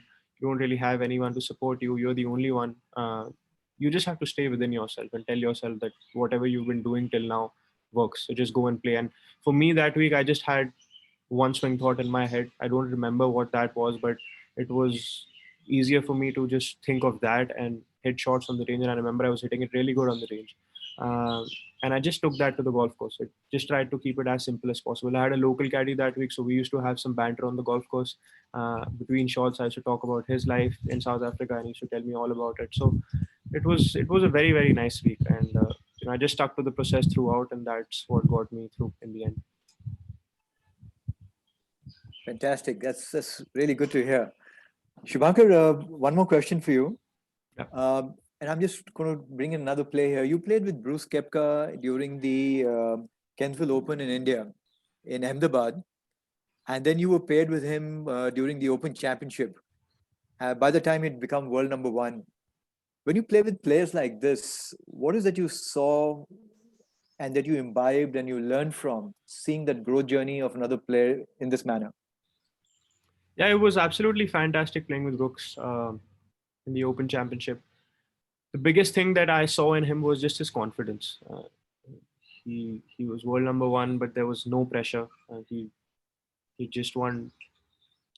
He'd won the U.S. Open the year before. And he was just playing so well at that time, and you could just see the confidence oozing out of him. He had no pressure at all. There were so many people walking with him, so much media stuff going on. People talking about if he can, win another one and win 4 majors and get closer to Rory and Phil and all of these guys. But I could just see that confidence in him. He didn't really care about much. He didn't really think too much on the golf course. He would just go. He would know what he had to do. He was very clear-headed. Would just go and just play away. And he just treated it just like any other tournament. There was nothing different that he did. And that was something that I saw. And I really liked it. When I started the first day playing with him, we didn't really have the best of conditions to start with. It was raining. It was windy. But I just saw the way he was playing. He was very calm and cool about it. He was talking to his caddy. He was having fun, and that's when I told myself, him being the world number one, he has everything to lose, and he is so chilled out playing on the golf course.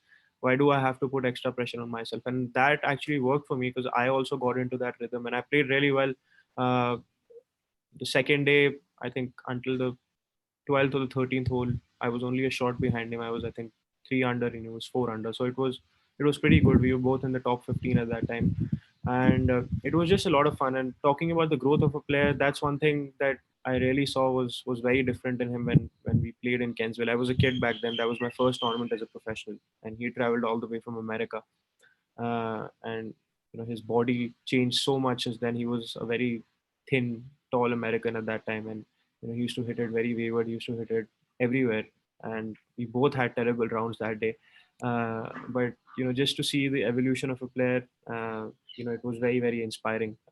And getting to the top of the golfing summit, I mean, becoming world number one is the biggest thing that any player dreams of. And I could just see the changes that he's made in his attitude towards the game, his swing, his body language on the golf course, his body, everything was different, and it just inspired me a lot. And actually, it in a way, it helped me that I played with him and Louis Oosthuizen, who himself, in his own regard, is one of the best players to play the game. And it just pushed me on, and I actually ended up playing some of my best golf in that tournament in the first 2 days. Fantastic. It's a great way how one player feeds off another.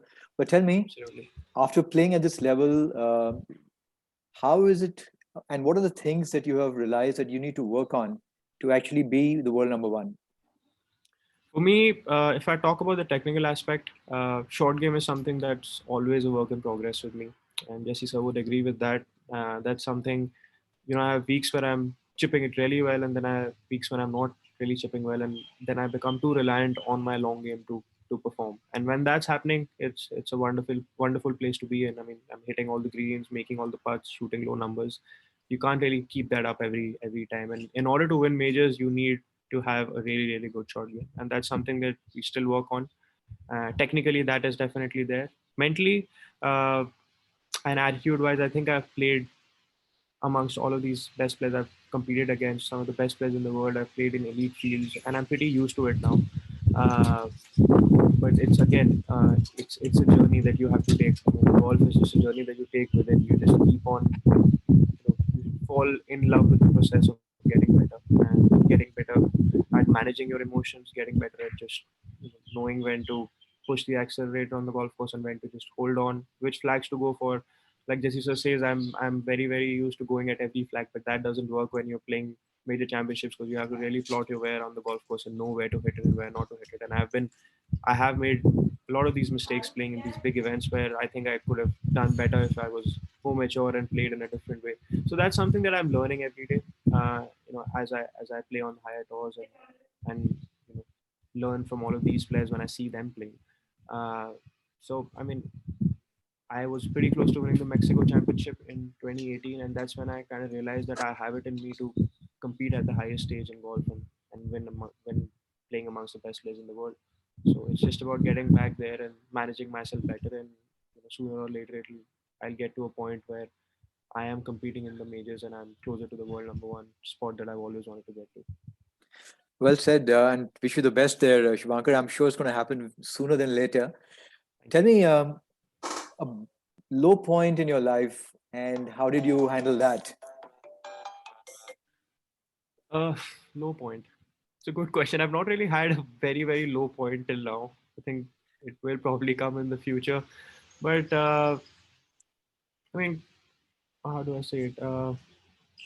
Last year was not the best of years that I had. After 2018, which was a great year for me, where I played on 3 tours and won the Arjuna Award. It's always tough to follow up a year like that with another good year. And I struggled a lot in the beginning last year. Wasn't playing my best golf. Had a few good finishes, but wasn't playing well. And then towards the middle of the year, I just traveled so much. I was just tired of traveling. I was trying to get my card on the PGA Tour, playing on the European Tour, playing some events in Asia. It just became a lot for me. And for me, wasn't a low point as such, but it was just I got to a stage where uh, like it just became tough for me going from one place to another, struggling with food, struggling with not having the company that I used to enjoy playing on the Asian Tour. And that's when I guess you just have to put things into perspective. You just have to tell yourself this is what you always wanted to do. And I got to a stage towards the end of last year when Jesse sir also traveled with me, where I actually started enjoying it more. I remember in Italy when sir was there, we played really well. I finished seventh there, and it was such a good week because we used to go on the golf course, play, come back, and then not talk about golf, and used to just go and roam around and watch different sites there. We went and saw all the old Roman ruins. We saw the Colosseum. We saw other stuff. So I got to a stage where I started enjoying it again, and which I was kind of missing in May, June last year, and probably even August last year. So that's the only low point that I've had. I think I'll definitely have some low points in the future, but I think in the end you just have to put things into perspective and just be grateful for where you are. It gets tough on tour, but you just have to enjoy the process and enjoy playing on tour and have as much fun as possible. And I started doing that towards the end of the year, and that really helped because I had some good finishes as well. Well said, and I think there's a lesson there for everybody who's listening as well. So wish you the best. Jesse, I'm coming back to you. Just wanted to ask you just a couple of quick closing questions, but tell me, how are you keeping yourself abreast with the wealth of knowledge that's being generated across the world? And how do you filter out what works, what doesn't work? What's the way to do it? So, at the NGI, it's our job to keep up with all the knowledge in the world. So I keep doing the TrackMan stuff. I've got a KWS. I work on Sam Putt Lab. I've been to Phil Kenyon for his level 1 and level 2 and his the higher levels. So, I am keeping up with everything and then trying to keep, the thing is sometimes we tend to give too much information to the players and I just try and sort of see, okay, this is what their underlying principles are and try and make it into a simple form and I don't try and tell the player everything and I use all the information they've got and try and internalize that and compare it to the video and say, okay, now if we just had a video and if we just knew what was happening. And I think with Shubhankar, the main issues have been, like I said, apart from short game, is that he's very good with his hands and his club face, and the only thing which goes wrong is the work of the body. And I think two things which we've had in the last 2 years, he never used to have these issues when he was younger with the body, and I think maybe travel did it. And the second thing which really did was the change of shoes. And I've had a lot of people who say that it couldn't be that important. But after the Masters, when he really got into a contract and the style of the shoe changed, it took us a year to get into the right shoe with that company to be able to be more balanced, because his balance was getting affected in a big way. And he's played all his life with a particular kind of a shoe. And it was a huge impact. So from Masters in 2018 till about March of 2019, there was a struggle with the change of shoe. And in 2019, it got fixed. He went to London, he went to a specialist, and we got the whole thing changed. And since then, his game started returning to what it should be. It's interesting, how such a seemingly small thing can actually play such a significant role. I remember reading an article on this as well, and I think it was very well articulated. And I think it's a learning there as well, how these things can matter. But tell me, Jesse, anything else you're doing to disseminate all this information within the NGI? Well, we do our courses. The NGI has these courses, the D, C, B, and A courses. And every course we cover all these things again and again. So we are now, you could say proficient with the numbers and proficient talking about this stuff. And the question is now, how do you now, like say, in everything you do, there is a what do we have to do, where you need some information coming from TrackMan or KBS or anything. Then the question is, when do you do it? There's a sequence of what first and what next. And you understood the what and why already. And then the how could be so many ways. And that's the tools which a coach has. And you have to have the maximum tools you have, the better you get. So it's not the same tool you use with everybody. So there can be no argument between coaches on what has to be done, because everybody can see the same thing, or they should be able to see the same thing. The hows differ from coach to coach. And the tools we keep trying to, when we go out, when we are watching other coaches work, we are looking at the tools they're using. How are they asking a player to change something? Somebody's using an alignment stick at the back, somebody's using video, somebody's using the TrackMan, somebody's using some. There's a lot of the pros use gadgets. They use some training aids at times, and they use a lot on the putting greens. So you're seeing all that and figuring out, okay, with this kind of player, with this kind of fault, we can use this. And so there are more ideas coming all the time on different tools you could use. So the hows, the methods you can use are developing all the time. The assessment has become easier over the years. I don't need so much. I just need to see a player hit a ball and then see a video to know really that I have to confirm what I have seen, and then be able to move in and do a lesson. Very nice, yeah. Jesse, after all that, what advice would you have for parents of kids who are coming up now? And the parent stuff is very important, and maybe I differ with a lot of people in this. So first thing, I think Shubhankar's family has done a huge sacrifice to provide him everything. His father left the army. They relocated in Chandigarh to be closer here. They didn't have a home in Chandigarh. So I think the parents have given a huge sacrifice. And I think the most important thing I think in a parent is to be the support system. You don't have to do any technical work. You have to be the pillar of strength for your kid. You have to be, you have to be the balm when they are down. You have to be able to help them and not talk down to them. I see a lot of coaches who don't want the parent around, and I think that for me it's something I can't avoid. I think the parent is part of my team, and so I let the parents stand there and listen. The only thing I tell them is, like even in the little red book, Harvey Penick says that if I ask them to take an aspirin, don't give them the whole bottle, right? So you have to tell them that don't sort of hear what I'm saying and then keep on telling the same kid this about 100 times. I said it's just a cue you have to give the person, and then let them do the work themselves.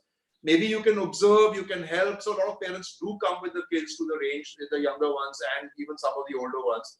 So the advice is that, just support them, be the pillar of strength, be the balm when they are down, be the one who's helping them get better, and never use the word never. Also, expect that there will be bad days. Don't let your body language show on the kid. Don't let it show on yourself so the kid feels that it's not a good day. Expect these are part of things which are going to happen all the time. And set realistic goals, be the support system, keep encouraging all the time. When a kid learns to walk, you don't teach them to walk. You just sort of are there in case they fall. And that's what you have to be. You have to let them grow slowly, and they actually start with the big things, and then they go into the small things and the finer things. And sometimes people read and sort of start giving the finer things too early. Parents sometimes do that. I think we just have to go with the speed the kid is developing at. Watch them. Some kids develop fast. Never compare them. There's a biological age. There is a age of how they are at that moment. Some kids they grow earlier, and they mature earlier, and you can't compare kids always. And I think that I feel that the people who peak later in life are better than the ones who peak early in life. Jesse, very nicely said. Great tips there. And some words of caution, because there are also some parents out there who are, expecting a lot from the kids. What would your advice be to them? I mean, I think if see, some parents they expect a kid to become like a Tiger Woods or to become and I don't know. I mean, whatever the motives are there, but I think the kid must learn to have fun. The most important thing. If I had to earn money, probably I would do more in a job, right, elsewhere. So, and then I think maybe a business would do more than what a golf. Unless you get to the very top at golf. So that's not the aim in golf. The aim in golf is that it's a game. We must love to play the game. We must enjoy that. And if somebody gets good, after all, how many percent of kids who are playing are going to get good? Probably point some percent of the total population are going to become really good at it. You can't expect every kid to become like that.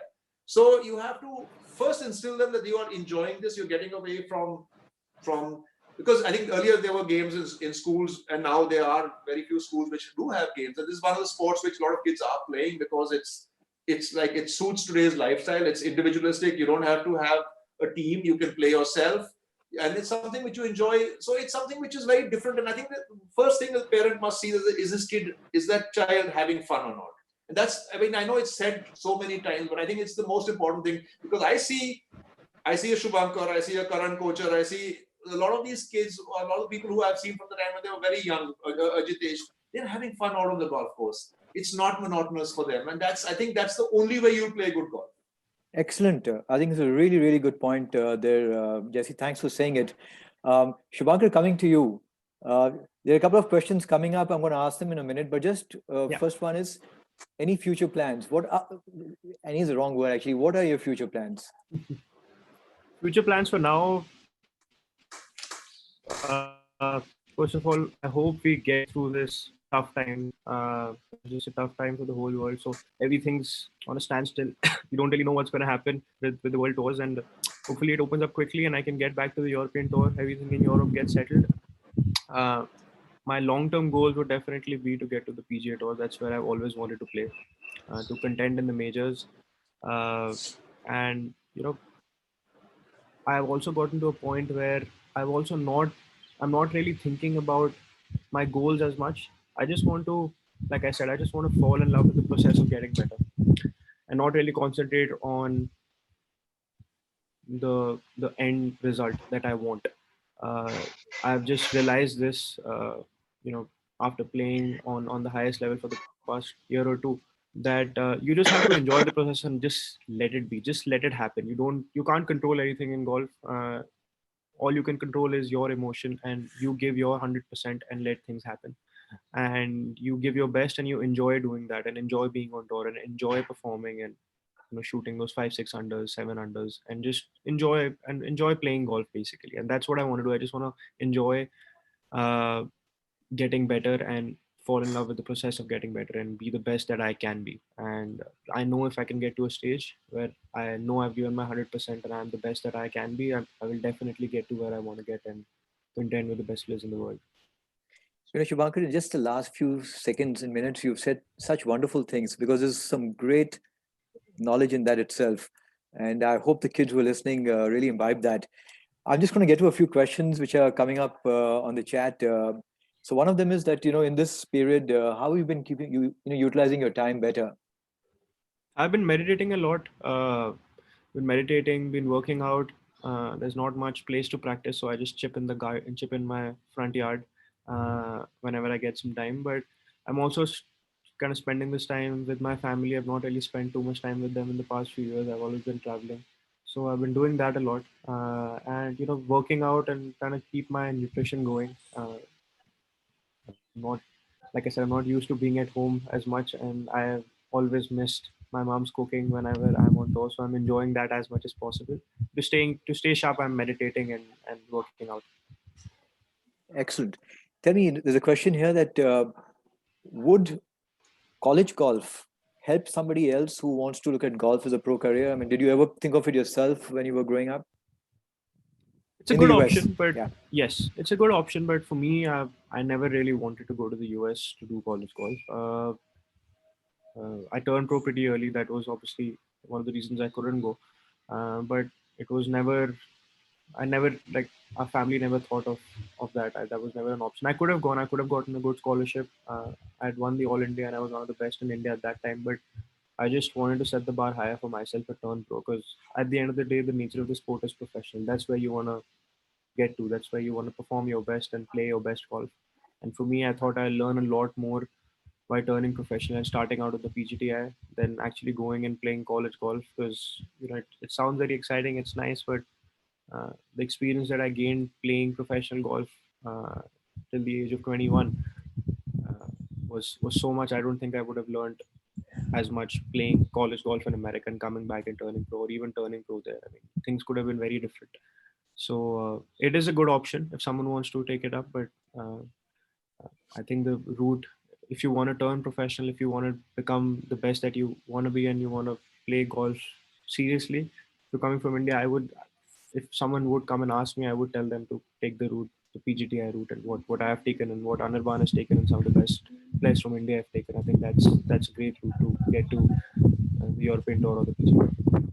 It's interesting, Anirban echoed the same sentiments, and I think you also articulated it beautifully because get to the next level, you have the ability to do it here, and why miss the opportunity? Without any negative to the college golf route, but there's a good opportunity here itself. There's nothing negative. There's nothing negative. So many players have done that. Jeev did that as well. Jeev sir did that. He went to college. Shiv did that. So a lot of people have done that. So there's nothing wrong with it. But you just have to figure out what works best for you. Absolutely. There's a question here that who are your good friends on the European tour? Aaron is one of my best friends on tour. We roomed a lot last year. Gavin Green from Malaysia is a very good friend.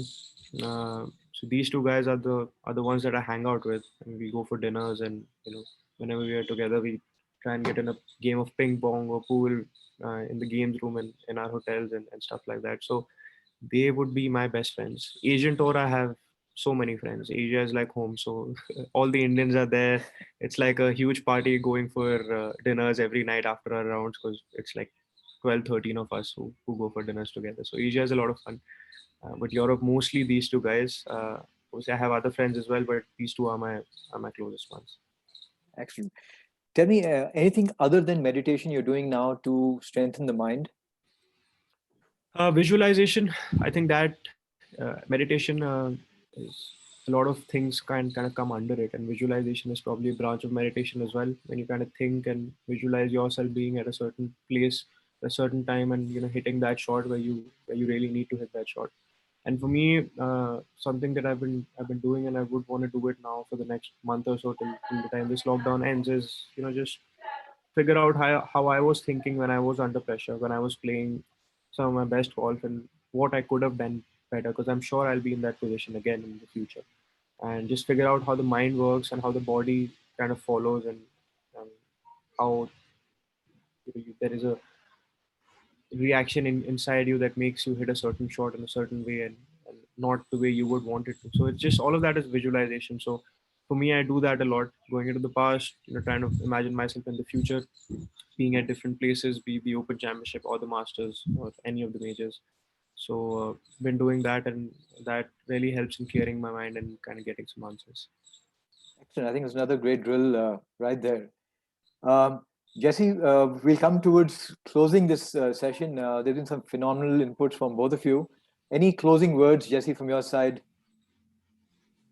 I think I mean, like my work with Shubhankar has been what I find special about him is his intensity, his humility, his his ability to accept things the way they are and not sometimes we have a fault in the swing, but not to consider it a fault and not say that I can't play well because I've got this thing happening. So he has the ability to get the job done, right? Whenever we are out on until he is satisfied with the practice, we don't leave the range. I mean, and I leave it to him, and I don't say let's go. I wait for him to say, yeah, I think I got it. You know, I think for every player in their work, there is that aha moment. You know, that when you say I got it, and it doesn't happen every day. It happens sometimes when you suddenly find you click with something and you got it. And I think that's something with Shubhankar. He's open and he comes on the range and he says, no, I'm not yet happy. You have to come back tomorrow morning and we go to still work on this. And so he's very real about things. And of course, like I said, as a person, he's very humble. He's great to be with. And the trust he has with me, it's been a great sort of team job we've had. And but in the end, when it's under the gun, the player is the one who does it all. And I think that's credit to him because he's been able to, you know, on bad days, grind it out, and it doesn't change the way he behaves at all. Beautiful. That's such a wonderful thing to hear. Shubhankar, any closing words from your side? Just thank you so much for having me, sir. I think it was a very informative talk for, I guess, for all the people watching it, and even for me. I mean, it's always good to hear Jesse sir talk about stuff, and you know, it really, I've been listening to him for the past 15 years, and it's always nice to listen to him and his views on different stuff. So thank you so much for having us, and I hope everyone enjoyed it and got a few pointers out of this talk. Thank you so much, Shubhankar. Jesse, thank you so much. I mean, it's been educative. There's so much of value in this conversation. I've been using this term very often, mining for gold. I think everything that you shared had a lot of gold in it. And for all those who've been listening, the parents, the kids, the players, I think there's a lot that they can take back and start working with. Some of the things that come on very, very clearly is the importance of being able to enjoy yourself, playing the game, and having fun in the way. Rest everything will start happening by doing the right thing. So thank you all once again. Wonderful. Shubhankar, we wish you the very best. Hope to see you be the world #1 very, very soon. And Jesse, best to you. Keep on producing these kind of world-class players. You know, it's wonderful to see so many of them enjoying the sport and making India proud. So thank you very much. Thank you, Digraj. Thank you for having us. Thank you so much. Thank all you. Right. Bye-bye. Bye-bye.